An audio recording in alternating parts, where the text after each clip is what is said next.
Hello, everyone. Welcome back to week 25 study group for 10th graders. So this session, we will be talking about reviewing your notes. But before we get started, here are some group learning agreements. And here is our YSP vision and mission. So the Y Scholars Program vision is to elevate people's growth mindset to achieve higher ambition. And our mission is to guide first generation high school students to pursue and obtain a college education. All right, so why are we doing these study groups? Well, we are doing it to increase your connections with other Y Scholars, to improve your student success skills, and to guide you to practice your growth mindset. All right, so to prepare for this session, please open your journal, your YSP journal, and to take notes for your assignments. But if you don't have the Y Scholars journal, feel free to use any Google Docs or notebook to take down notes for today's session. So before we begin, I will start reviewing what we learned the past 2 weeks or so. And the past 2 weeks, we've been learning how to improve note-taking skills. And yeah, so why are we trying to improve our notes? Because we always take notes. We take notes for classes, and once you start working, you're gonna start taking notes for your job, your internships, studying for programs you apply for. So when a program has a guest speaker over, you should take notes to write down important stuff you find fascinating. And taking notes save you time. So when you take notes for a class, you don't have to rewatch an entire lecture. You just have to look at your notes and refer back to what you have written down. So that way it saves you a lot of time when you want to find something to refer back into. And taking notes build relationship, right? So when you take notes, it shows that you're listening, you care, you think it's important, and it shows that you're listening. So it is quite nice when you take notes and you're on the one-on-one session or like a one-on-5 session. It shows that you're paying attention. And taking notes help you understand, right? So when you write down the notes, when you physically write it down, you're already trying to remember it, right? There's scientific research is done that when you write it down with your hand, you memorize it a lot better. And taking notes, when you're taking notes, depending on the method you're doing, you're typically categorizing it and summarizing what the person's trying to say. And by doing that, you're already trying to understand the information and absorb it the way you would based off just writing notes. So let me review the 3 note-taking methods we have talked about last week. So the first one is outlining. I do outlining a lot. So you would just have a topic, a subtopic, and other things that go under the subtopics, like subtopic, and important information, right? The second one, I feel like it's not as common, which is mapping out certain terms and trying to connect it to each other. And the third one, and the most popular one, I feel, is Cordell method.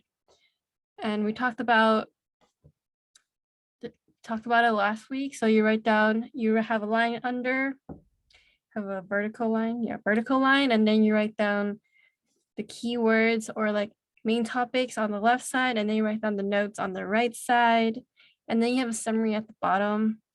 It's probably the most popular one because that's the one teachers like to enforce.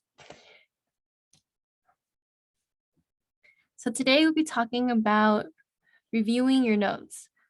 So when you look at your notes. So our objective for this session today is to develop awareness of your current study space. That is actually wrong.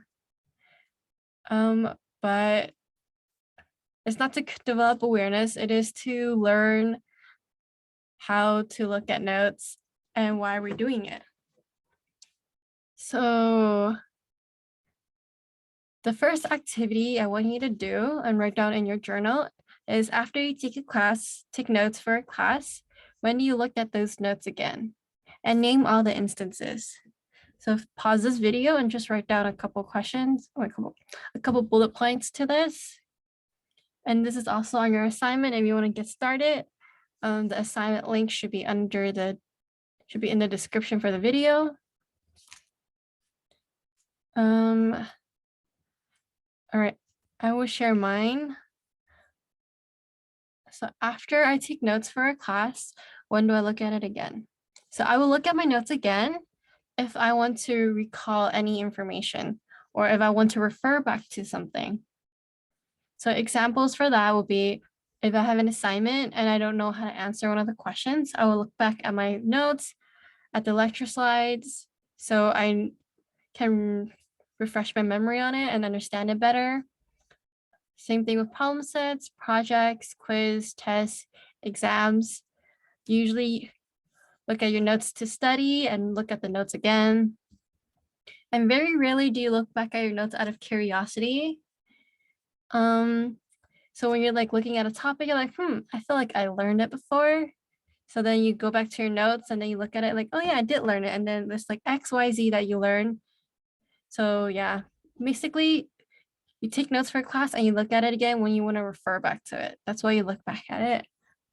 And then the next question.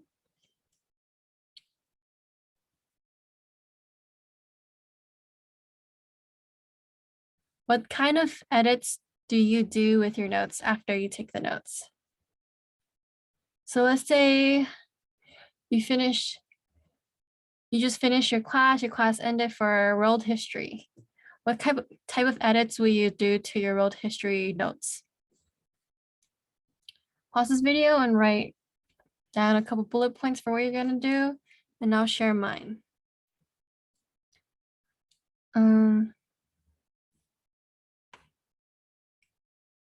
So for me, when I take notes for a class, and afterwards, I would highlight and bold the important things that I feel like is useful.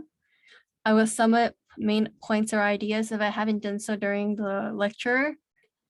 And sometimes when I look back at the notes, I write down questions to ask myself, professor, or like my classmate to clarify certain stuff. Because I still feel confused about it and I need further assistance and guidance to understand the material. And when you're writing down the notes for a class, it could be really messy and it could be very confusing. So I try to make the points more concise and clear.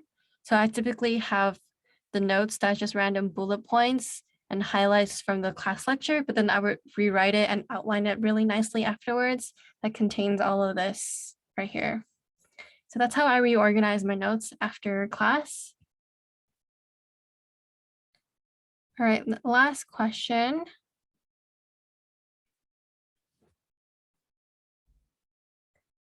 So after you take notes for a class, how do you use your notes to study for a test? Again, pause the video and then write down a couple questions, a couple bullet points to answering this question. Feel free to pause the video and I will share mine now. So after I take notes for a class, I would make a cheat sheet. So a cheat sheet is basically a summary of everything or like the most important things, and I try to fit into one piece of paper. So that's what I do to study for like more STEM class, especially when there's a lot of formulas. I try writing down everything into a cheat sheet, and then I turn like the words I highlight, bold, or any information that I feel like are important, I would put it down on a Quizlet or flashcards so I can remember it. So I just keep going through my flashcards to remember it. And the last thing I would do is look at main points and make myself a study guide. So a study guide and cheat sheet is very similar, but cheat sheet is more dense and more like there's less information on a cheat sheet, but a study guide is like everything broad, general outline of everything we learned in the class. So that's what I like to do. And that's what I do for my test. All right. Now we can talk about why we take notes. So we take notes because we suck at remembering. Is it true? The frog doesn't know either. So when you look at Ebbinghaus study. He came up with the forgetting curve, right? So the forgetting curve is shown right here on the screen. So he did a study based off people's memory and how much they forget after learning something. And looking at the graph, you can see that it is slowly decreasing over time. And now our activity now, or your journal activity now, is looking at the graph. What does it tell you about how much we remember over time? And test yourself to see how much you actually remember from the graph and see if this learning curve or forgetting curve, is accurate. So pause the video, do not go back, and see how much you remember. Okay.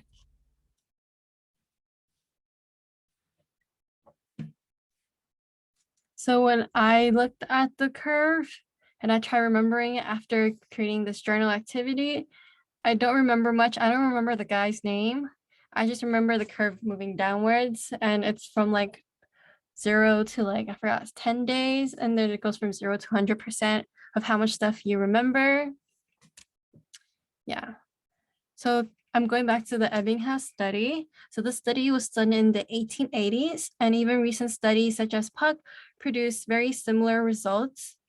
As you can see around the 50% mark right here. Right here, you forget about 50% of the stuff. Wait, no, let's forget. You forget 50% of your stuff almost 1 day later. And it just continues going down and just start forgetting even more and remembering less stuff as days go by. And by an entire week, so by the 7th day, you only remember around 10% of stuff. Yeah, quite crazy. So like I said at first, Pock is another scientist that produced very similar results. So according to Pock in 1997, people lose the information at these following rates based off the study he did at that time. So once I tell you, if I told you information, you have basically forgotten 50% of what I said in like 20 minutes. And by 1 day, it's 62%, 2 days, 69. And by 78 days, around like 2.5 months, you've forgotten around like almost 80%. And you only remember around 20% of the information, like on average. Yeah, so we forget quickly over time. And we start forgetting right after learning, like I said at first. By the first day, you forget around 50% and only remember 50%. So why do we suck at remembering? Because especially for like a class that you don't like, we forget things that have no meanings. So if these information is completely meaningless to you, you will more likely forget it. And we forget things that are not organized or clear. So when you have like a note, you write down notes on a paper and you crumble it, and you put it aside, it's very likely that you forgot the note existed rather than just looking back at your notes and referring back to it. So it's very important that you keep your notes very organized and clear. So that's why we recommend you certain ways to take notes, because it's more likely that your notes will be more organized and clear and concise when you're referring back to it. And we forget quicker when we are not feeling well, right? So Ebbinghaus believed that psychological factors such as stress and sleep plays a significant part of how well we retain information. Many people experience this as a vicious cycle. They feel stress, which makes it harder to remember, creating even more stress. There's also strong evidence that sleep can help our brains to sort and store information.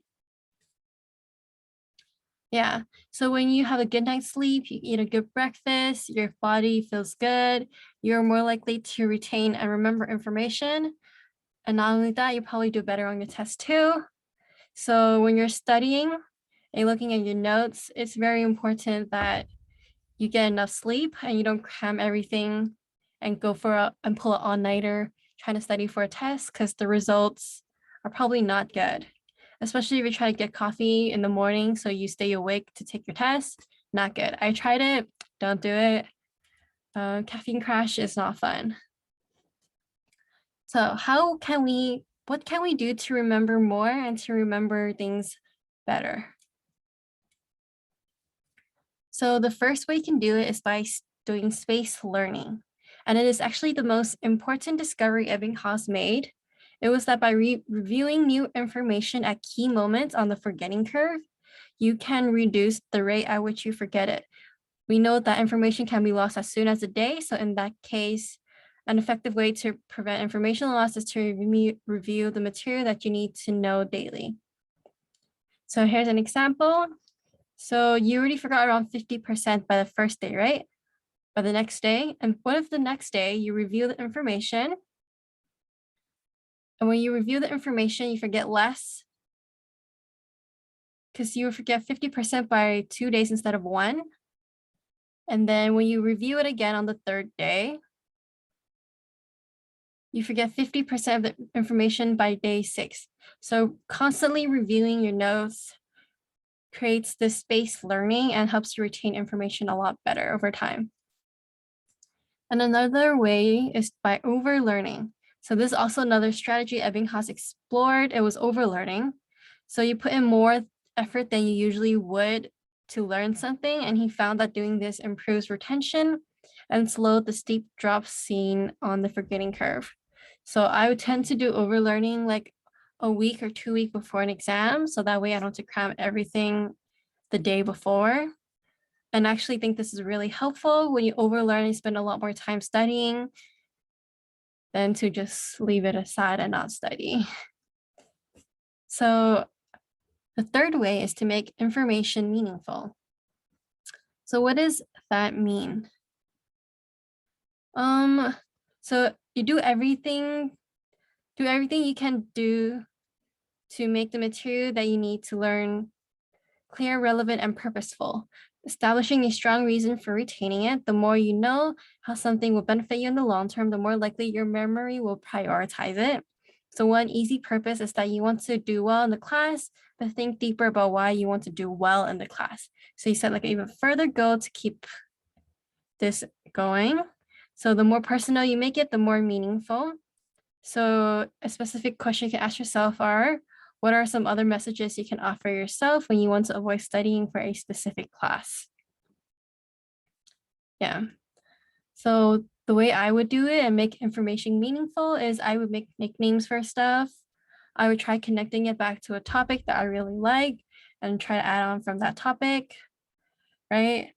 So basically try to make yourself interested in the information and think about how you can use it in the future. Fourth way is by keep challenging your memory. So if you come to review some information and discover gaps in your memory, don't despair. This is the most productive. Oh, sorry, this thing just popped out of nowhere. This is the most productive time for your stretching your recall. Learning done at this point will be all the stronger because of the mental challenges involved. And this is why doing practice problems, thinking critically, and making quizzes for yourself will always be better than reading your notes. Yeah, so this means to do active learning. So by active learning, you're challenging your memory, like, what is it again? Instead of looking at your notes like, yeah, I know that, I know that, I know that. That is not actively learning and reviewing. Like I said at first, try making Quizlets, make flashcards, do practice tests, do practice quizzes. If they don't have it, try doing it yourself. And teachers sometimes will give you study guides full of questions where you will solve it yourself and try to challenge your memory by remembering the information. And I think that is it. Oh, and a reminder, everything in your summer's activities playbook should be submitted and completed by now. And summer class schedules are typically already available at this time because it's already May. Wait, not May. It's the end of April. And we will follow up on your future opportunities that have not released app yet. And we expect you to commit to at least 2 summer activities, because if you don't, then you can re-enroll for next year. That can make things a lot more complicated. So enroll in 2 summer activities. And now I believe that is it. So 2 assignments for today, if you're watching the video, is to complete and submit the summer's activities playbook. We will be taking a look at that. And there's an assignment right here to do if you're watching the video because you skipped session. And that will be it for today. Thank you so much for watching the video.